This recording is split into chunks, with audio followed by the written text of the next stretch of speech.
Drake is on a habitual path of crashing out, and I ain't mad at him because that boy has been going through emotional and mental terrorism over the last couple months. So Drake just popped out. I don't know if it was last night or whatever, and he called out basically all the people who switched sides on him. My boy Chig Smooth did a video about it. Shout out to my boy Chig. He does great videos. YouTube. And he's a fellow Nigerian. So, Chig. Can do?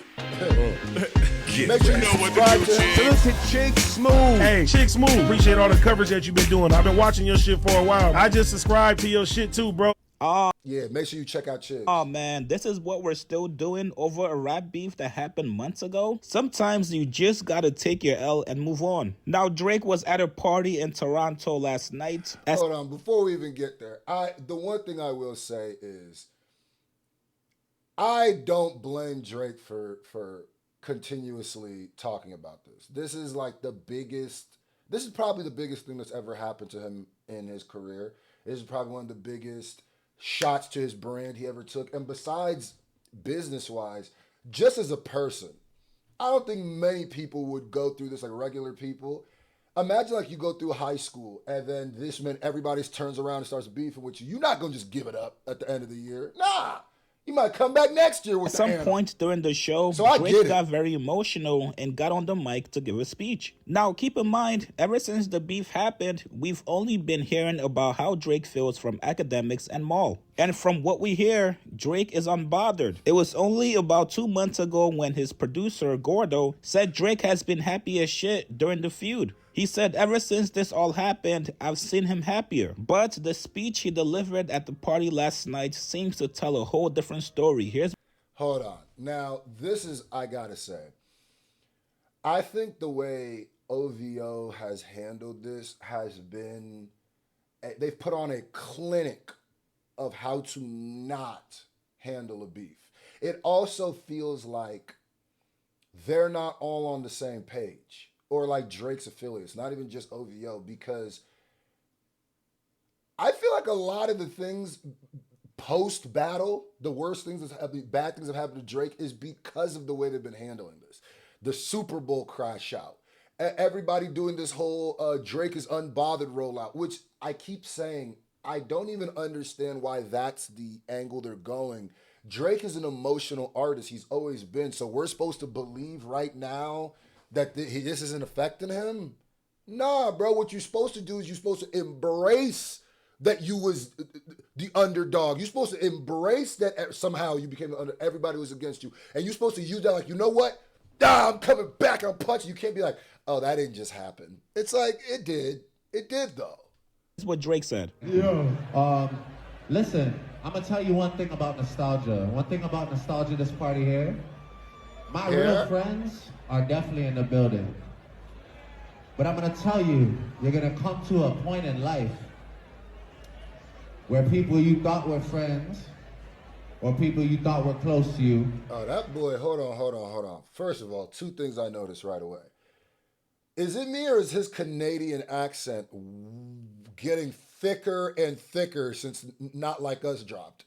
And I feel like his Canadian, every now and then his Canadian accent popped out, but like this sound like a completely different Drake a little bit. Like this is like his real voice, I guess. And then also, I'm gonna tell you something. As somebody who's gotten whoopings growing up, as somebody who, you know, if you've gone through it, you know this. I'm gonna show you one thing right here. Hold on. Friends or people you thought were close to you. They might switch up. They might try and move funny with you. Hold on. Let me show y'all something. Hold on. In life. Hold on. But I'm gonna tell you, you're gonna come to a point in life. You see that? That swallow?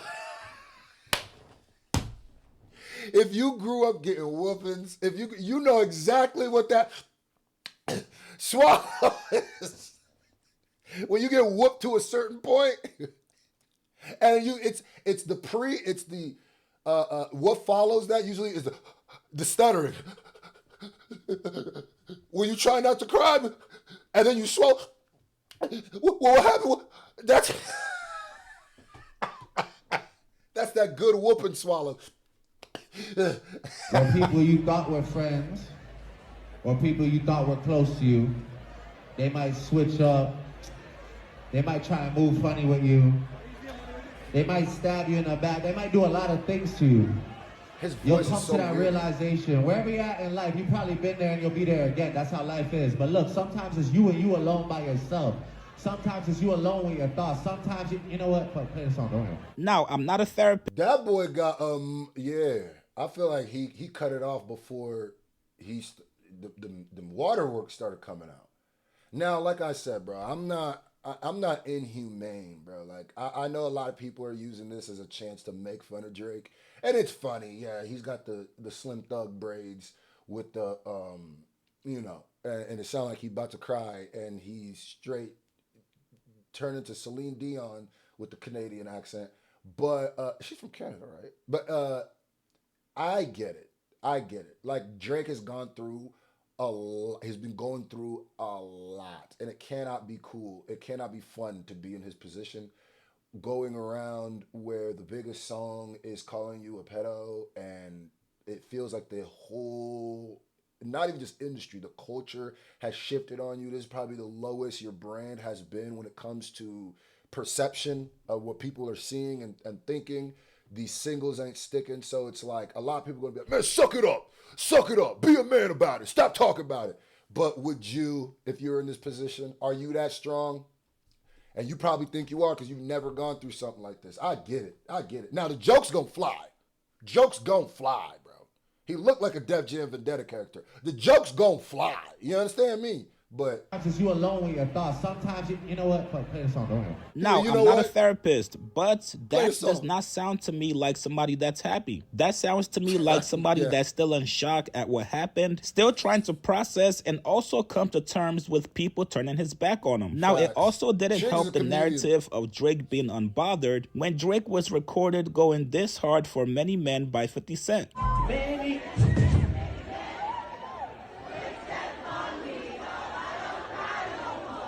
I respect it, though. Those lyrics hit harder when you got ops, bro. Many men hit different when you feel. I get it. Niggas gonna laugh at him for that, but man, you ever sat back and just listen to them lyrics? Whew, Many Men, one of the greatest songs ever, especially when niggas is preying on your downfall. Yeah. He said, DJ, no. What in there right there? Go ahead. Now, I'm not gonna lie to you guys, man, but I've seen this sympathy play before. You got into a beef that you thought you would win easily. You actually ended up losing that beef, and people that had issues with you prior also came out in support against you. So now you're acting like everybody magically turned their backs on you. And keep in mind, Drake has been in this industry damn near 15 plus years. You know damn well there's no such thing as friends in the indindustry. You've even made plenty of rap songs about it. No new friends. You know that. But I also think that we're at a phase right now we've never seen before with somebody like Drake, where I don't think you could take anything he said before this and apply it to this because he has never faced this. So before, when he's rapping or so, his clever lyrics, no new friend sounds very, ill when you on top. But when you genuinely don't have friends around you, or these niggas ain't really your friends, you find out, that cuts you different. And I don't want to shit on the mess. And I will say, let's be fair. I respect Drake for battling. But let's rewind back to the drop. Let's rewind back to he better drop, but he ain't gonna drop. Let's rewind back to when it looked like Drake had it ain't fun when the rabbit got the gun. And Kendrick came up with an AR-15 with a bump stock. So I get it, but people gonna kill you for that.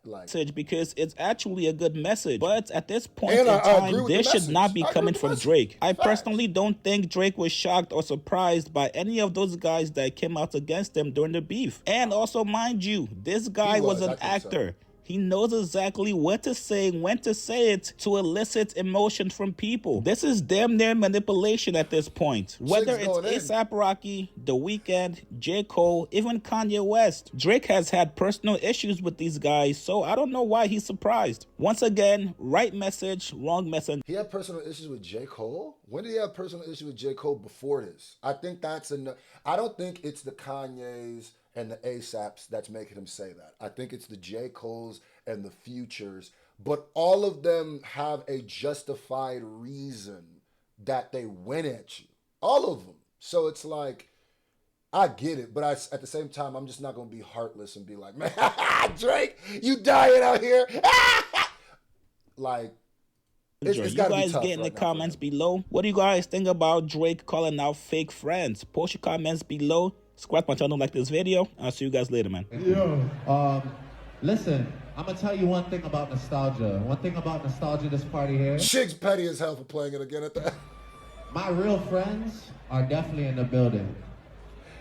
But I'm gonna tell you, you're gonna come to a point in life where people you thought were friends, that boy denounced his whole American accent. They might switch up. They might try and move funny with you. They might stab you in the back. They might do a lot of things to you.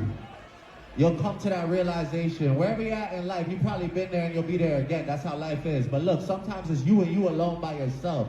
Sometimes it's you alone with your thoughts. Sometimes, you know what? He ain't lying, though. He ain't lying, though. Niggas gonna kill him. Drake is an emotional person. That's what's got him up to this point. So he's gonna keep talking about it. And I told y'all a while ago, you better be prepared for the rest of Drake's career for him to be passive-aggressively dissing all of these niggas. Forever. It's never, if ever there's a shot in a song, it's not, it's to one of these niggas. Just understand that from now on. But I think it's hilarious, the humor in how Drake's talking and how he's dressed, even though that's kind of like been his style and the way he talks. It's just funny to me. But I could understand that boy is probably going through a lot right now. But hey,